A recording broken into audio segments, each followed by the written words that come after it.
목청을 찢는 듯한 으르렁거림이 한층 더 거칠어지며 날카로운 발톱이 텐트를 긁는 소리가 들려오는데요. 공포에 질린 그들은 숨조차 크게 쉬지 못하며 마치 사냥감이 된 듯 몸을 웅크리고 있습니다. 그 순간 텐트 밖에서 믿을 수 없는 일이 벌어졌습니다. 도대체 무슨 일이었을까요? 오늘의 사연 지금 시작합니다. 안녕하세요. 캘리포니아 요세미티 국립공원 근처 작은 마을에 사는 소피아 브루크스입니다. 창밖으로 황금빛 노을이 지는 풍경을 바라보며 지난 여름의 일을 떠올립니다. 처음에는 진돗개라는 존재가 제게 그저 낯설고 두려운 존재라고만 생각했는데 지금은 제 삶에서 가장 소중한 존재가 되었다는 게 신기하네요. 고등학교 교사인 남편과 10살 루카스 그리고 저는 매년 여름이면 요세미티로 캠핑을 떠나는데 작년 여름은 제 인생을 완전히 바꿔놓은 시간이었습니다. 캠핑장에 도착했을 때 서늘한 바람이 솔잎 사이로 스치는 소리가 들렸어요. 루카스는 신이 나서 이리저리 뛰어다니며 텐트 자리를 고르겠다고 했죠.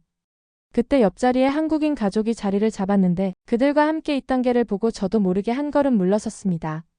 처음 본 그 개는 제게 강렬한 인상을 남겼어요. 날카로운 눈빛은 마치 저를 꿰뚫어보는 것 같았고 귀를 쫑긋 세운 채 주변을 경계하는 모습은 어딘지 위협적으로 느껴졌습니다. 체격도 생각보다 컸고 근육질의 몸에서는 강인한 힘이 느껴졌죠. 루카스가 호기심에 그 개에게 다가가려 하자 저는 본능적으로 루카스를 막았어요. 저 개는 안 될 것 같아. 너무 사나워 보여. 그때만 해도 저는 그 개가 얼마나 대단한 존재인지 전혀 알지 못했습니다. 해가 저물어갈 무렵 캠핑장은 고요해졌어요. 장작이 타닥타닥 타들어가는 소리와 귀뚜라미 소리만이 어둠 속을 채웠습니다. 루카스는 마시멜로를 구워 먹으며 즐거워했고 마이클은 모닥불 앞에서 학교 수업 준비를 하고 있었죠. 그때였어요. 갑자기 그 개가 격렬하게 으르렁거리기 시작했습니다. 처음에는 그저 개가 사나워서 그러나 싶었는데 곧 상황이 심상치 않다는 걸 깨달았죠. 그 개의 온몸에 털이 곤두섰고 날카로운 경계음을 내뱉었어요. 순간 루카스가 비명을 질렀습니다. 달빛 아래로 붉은 눈동자들이 우리를 노려보고 있었어요. 들개 무리였습니다. 날카로운 이빨을 드러내며 우리를 향해 달려오는 모습에 온몸이 얼어붙었어요. 공포에 질려 루카스를 끌어안았지만 다리가 떨려 제대로 움직일 수조차 없었습니다.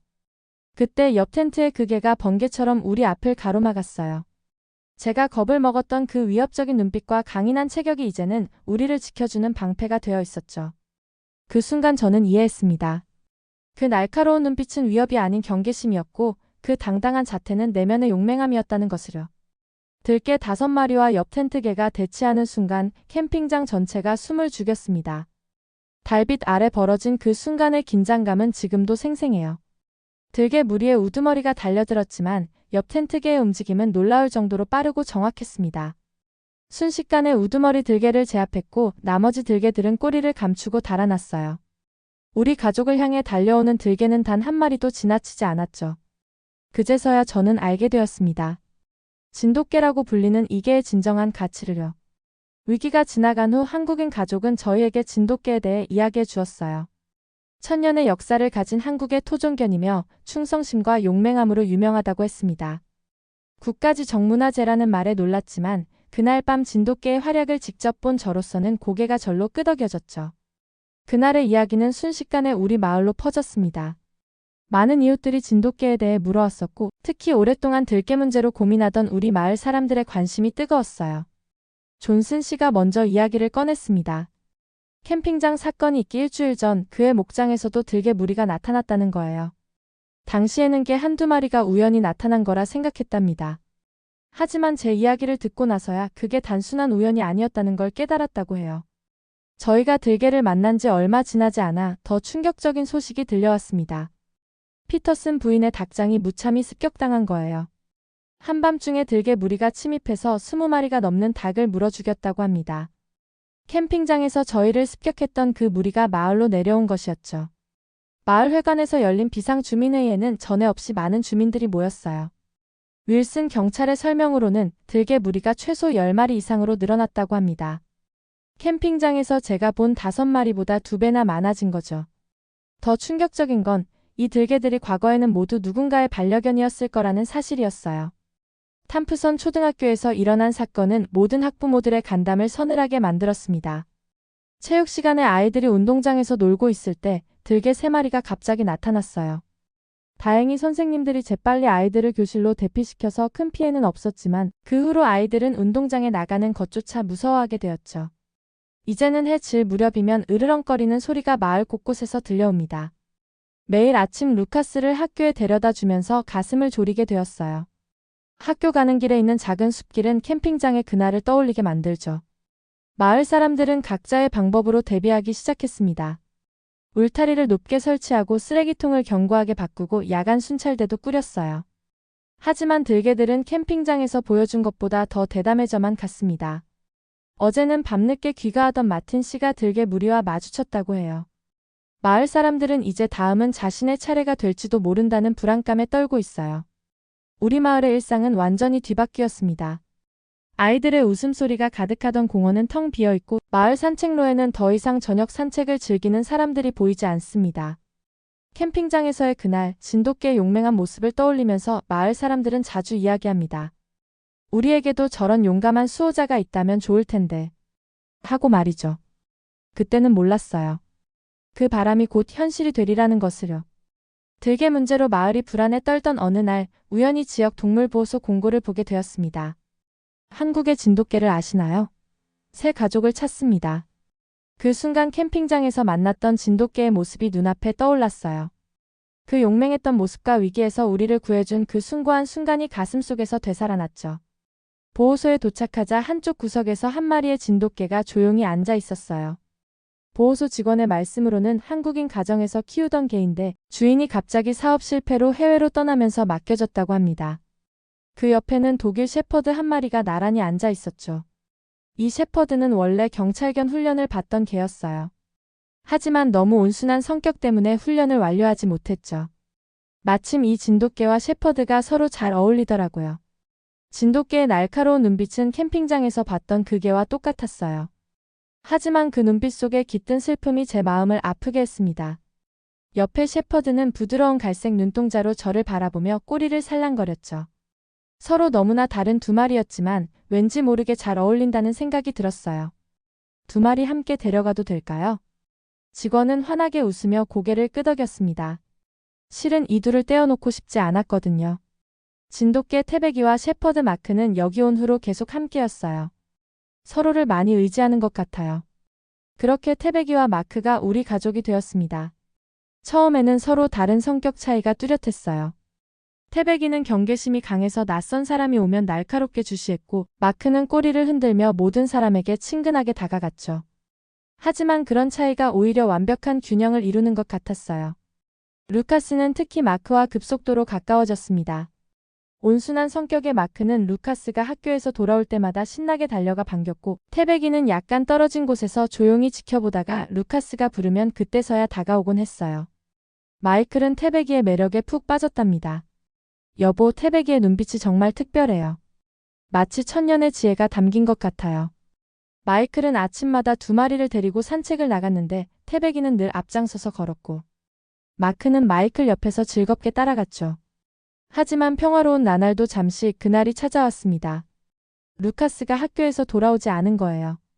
평소라면 3시 30분이면 돌아올 아이가 4시가 되어도 소식이 없었습니다. 불안한 마음에 전화를 걸었지만 받지 않았죠. 마이클과 함께 루카스를 찾으러 나섰습니다. 태백이와 마크도 함께였어요. 두 마리 모두 평소와는 다른 긴장된 모습이었는데 특히 태백이는 계속해서 콧등을 킁킁거리며 무언가를 찾는 듯했죠.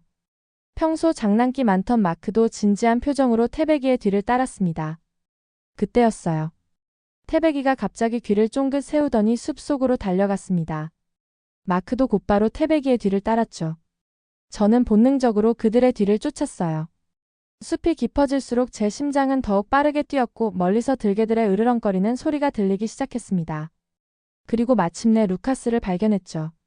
커다란 바위 위에 웅크리고 있었고 주변에는 5마리의 들개가 서성이고 있었습니다.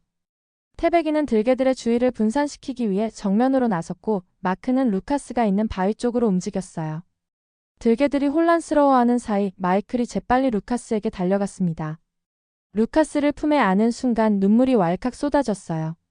루카스는 학교 가방에서 떨어뜨린 연필을 줍다가 길을 잃었다고 했습니다. 그날 밤 태백이와 마크는 평소와 다르게 행동했어요. 태백이는 현관문 앞을 지키고 앉아 있었고 마크는 루카스의 방 앞을 떠나지 않았죠. 마치 각자의 방식으로 우리 가족을 지키겠다고 다짐하는 것 같았습니다. 서로 다른 개성을 가진 두 마리지만 그들은 우리 가족에게 완벽한 보호자가 되어 주었어요. 하지만 그때는 몰랐습니다. 곧 우리 가족에게 가슴 아픈 이별이 찾아올 거라는 것을요. 그날 아침은 여느 때와 다름없었어요. 아침 뉴스를 보던 중이었어요. TV에서 흘러나온 소식은 우리 마을 전체를 충격에 빠뜨렸죠. 루카스가 좋아하던 음악 선생님 캐서린 선생님이 들개무리에게 피습을 당해 돌아가셨다는 거예요. 순간 온몸이 얼어붙는 것 같았어요. 뉴스에서는 사고 현장 사진을 보여줬는데 제가 자주 산책하던 그 오솔길이었어요. 목격자의 증언에 따르면 들개 7마리가 갑자기 나타나 선생님을 덮쳤다고 해요. 그날 오후에 열린 긴급 주민회의장은 아직도 잊을 수가 없어요. 평소 같았으면 웃음소리가 가득했을 마을회관이 그날은 숨막히는 적막감에 휩싸여 있었죠. 사람들의 얼굴에는 공포와 분노가 가득했고 누군가 울음을 터뜨릴 때마다 회관 전체가 무거운 침묵에 잠겼어요. 집으로 돌아오는 길은 더 무서웠어요. 해가 저물기 시작하니까 평소에는 느끼지 못했던 그림자들이 위협적으로 느껴지더라고요. 길가의 나무 사이로 스치는 바람 소리도 들개들의 발자국 소리처럼 들렸고 멀리서 들리는 짖는 소리에 자꾸만 뒤를 돌아보게 됐죠. 태백이는 집으로 가는 내내 제 바로 옆을 지켰어요. 평소보다 더 바짝 붙어서요. 귀를 쫑긋 세우고 주변을 살피는 모습이 마치 경호원 같았죠. 집에 도착하고 나서도 태백이의 긴장은 풀리지 않았어요. 밤새 현관문 앞을 지키며 밖을 주시했죠. 다음 날부터 마을은 완전히 달라졌어요. 학교는 문을 닫았고 거리에는 경찰차만이 돌아다녔죠. 아이들의 웃음소리로 가득했던 공원은 텅 비었고 꽃밭을 가꾸시던 할머니들의 모습도 사라졌어요. 대신 여기저기 붙은 경고문들만이 마을을 채우고 있었죠. 특히 잊을 수 없는 건 그날 밤 들었던 들개들의 울음소리예요. 평소보다 더 크고 거칠었는데 마치 승리의 함성 같았어요. 그 소리를 들을 때마다 캐서린 선생님의 마지막 순간이 자꾸 떠올랐죠. 캐서린 선생님의 사건 이후로 며칠이 지났어요. 창가에 앉아 태백이를 지켜보던 그날 문득 머릿속에 한 생각이 스쳐 지나갔어요. 마당을 순찰하듯 돌아다니는 태백이의 모습이 캠핑장에서 만났던 그 진돗개와 너무나 닮아 있었거든요. 진돗개 특유의 영리함과 용맹함이 떠올랐죠. 윌슨 경찰을 만나 의견을 나눴어요. 지금까지의 방식으로는 들개 문제를 해결할 수 없다는 게 분명했죠. 진돗개는 오랫동안 사냥개로 길러져 왔고 특히 야생 동물을 추적하는 데 타고난 능력이 있다고 설명했어요. 캠핑장에서의 경험과 루카스를 구했던 일화를 들려주자 윌슨 경찰도 새로운 가능성을 보았나 봐요. 태백이의 능력을 믿어보기로 한 거예요. 들개들의 움직임을 파악하는 건 쉽지 않았지만 태백이는 놀라웠어요. 숲속을 돌아다니면서 들개들이 지나간 흔적을 정확하게 찾아냈죠. 발자국은 물론이고 나뭇가지에 남은 털, 그들만의 독특한 냄새까지. 수의사 선생님 말씀으로는 진돗개의 후각이 일반 개보다 더 예민하다고 하더라고요. 그리고 지역 경찰서의 트레이너가 도움을 주겠다고 나섰죠. 트레이너는 태백이의 능력에 감탄했어요. 이 정도의 집중력과 판단력은 특별히 훈련된 경찰견에서도 보기 힘들다고 하더라고요. 특히 인상적이었던 건 태백이가 우두머리 들개의 흔적을 구별해낸다는 거였어요. 들개 무리의 우두머리는 보통 더 큰 발자국과 강한 냄새를 남긴다고 해요. 태백이는 그런 흔적을 발견하면 평소와는 다른 신중한 모습을 보였죠. 귀를 쫑긋 세우고 주변을 더욱 경계하는 모습이었어요. 훈련은 생각보다 빠르게 진행됐어요. 태백이는 마치 이런 일을 위해 태어난 것처럼 모든 지시를 정확하게 이해하고 수행했죠.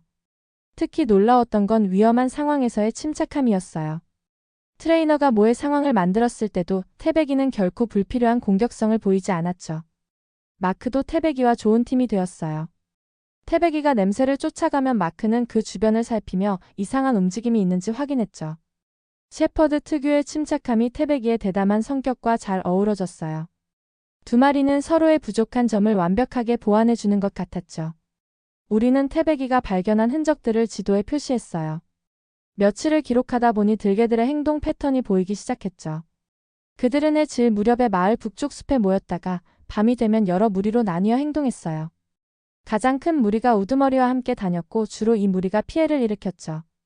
트레이너의 도움으로 작전 계획도 구체화됐어요. 태백이가 우두머리 무리의 위치를 파악하면 준비된 포위망으로 그들을 몰아넣는 거예요. 지역 경찰과 사냥 전문가들이 도움을 주기로 했죠. 특히 중요한 건 안전이었어요. 모든 참여자들은 방호복을 입기로 했고 비상시에 대피 경로도 꼼꼼히 점검했죠. 훈련이 거의 끝나갈 무렵 태백이의 행동이 조금 달라졌어요. 평소보다 더 자주 주변을 살피고 특히 마크를 자꾸 뒤로 물러서게 했죠. 마치 위험을 예감한 것처럼요. 진돗개는 원래 주인과 가족에 대한 강한 보호 본능이 있다고 하죠. 태백이도 우리 가족을 지키려는 본능이 더욱 강해진 것 같았어요.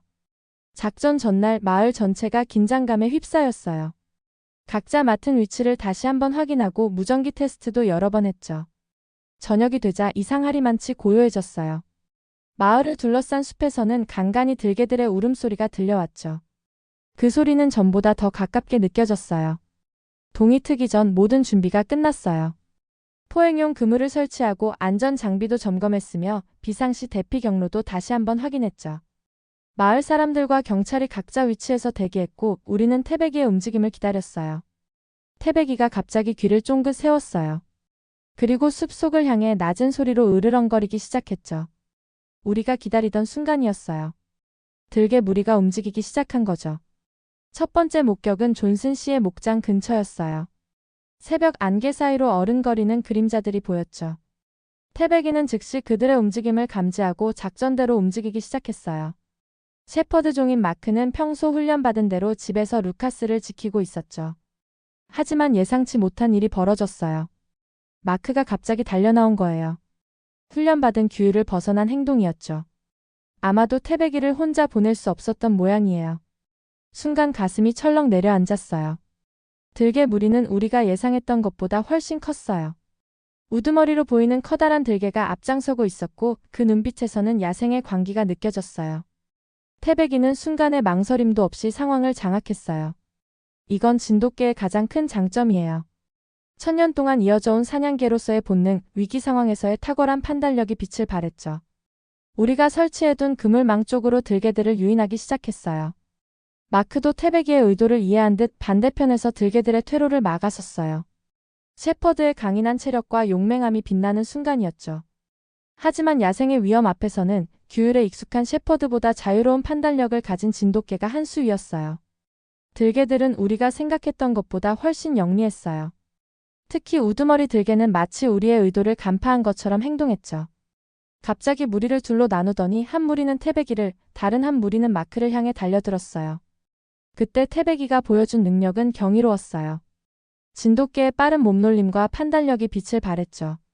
마크가 위험에 처한 것을 보자마자 번개처럼 빠른 속도로 달려가 우두머리 들개의 공격을 막아섰어요. 윌슨 경관과 다른 사람들이 재빨리 상황에 개입하려 했지만 새벽 안개 때문에 제대로 된 조준이 어려웠어요. 들개들의 공격은 너무나 빨랐고 잔인했죠. 태백이는 우두머리 들개와 정면으로 맞섰어요. 그 순간 저는 진돗개의 진정한 가치를 깨달았어요. 날카로운 이빨, 긴장된 근육 그리고 결연한 눈빛은 천년의 역사가 만들어낸 완벽한 사냥개의 모습이었죠.